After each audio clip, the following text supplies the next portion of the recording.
Today, California Governor Gavin Newsom is promising his own Liberation Day. He's scheduled to hold a news conference in a response to President Trump's push for Texas and other red states to redraw congressional maps.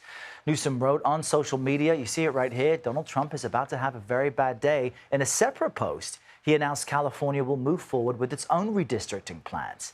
CBS News political reporter Hunter Woodall is in Washington and has more of the latest on this. Good morning, Hunter. You know, it's interesting because we spoke yesterday about how Trumpian Gavin Newsom's language is on social media this week on this topic.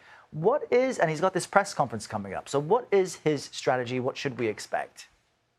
Well, Errol, when you look at what's happening right now, California Governor Gavin Newsom has created an opportunity to try and be a foil to President Donald Trump. And let's be very clear about this. Gavin Newsom, the governor of California, the Democratic governor, is seen as somebody who could be a potential 2028 presidential candidate.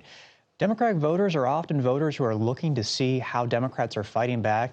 And what you're seeing from Newsom and his team in California is a willingness to, subtly troll not even subtly, to troll the president, to troll Republicans across the nation as they look to obviously counter the redistricting effort going on in Texas. And that could pay political dividends for the governor. It could also cost him, though, if this redistricting push falls apart later. He's going to have to take this to voters as the route that we expect him to take, and that has perils of its own. And we see him writing in all caps at the end of one message. He says, "Thank you for your attention to this matter," which is what the president usually ends his social media messages with. But this is more than just trolling. Help us understand why California's redistricting push, what's happening in Texas, is crucial to the balance of power come midterms in 2026. And that's exactly right, Errol. When you look at right now, Republicans essentially have a 3-seat majority in the U.S. House. In Texas, Republicans are trying to take 5 Democratic seats and draw them in a way that favors Republicans. California is likely to attempt to counter that, essentially, to say, hey, we're going to take 5 Republican districts and make them favor Democrats.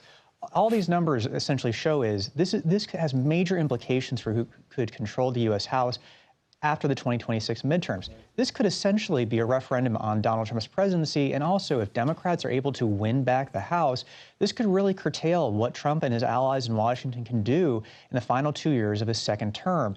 That's the major implication here, and you see Newsom and his allies essentially signaling that if Democrats are able to win back the House, if Democrats are able to counter what Texas Republicans are doing by winning in California, this could essentially really limit Donald Trump over the final 2 years of his presidency. Yeah, these aren't just local issues in Texas and in California. This is a topic that will impact every American. Hunter, great to chat with you once again. Thank you.